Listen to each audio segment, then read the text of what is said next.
Hey everyone, welcome back to another episode of How to Use Basics. In this video, we will be learning how to log into Cash App with phone number.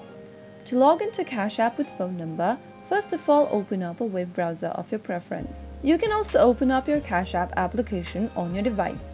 Now in the web browser, type in cash.app and search. You will then end up in the official website for Cash App. Go to the upper right corner and click on the login button in green. Now, in the login area, make sure that you've selected mobile number to login with. Select your country code from the drop-down and enter your phone number on the next field. Once you type in the phone number, click on continue.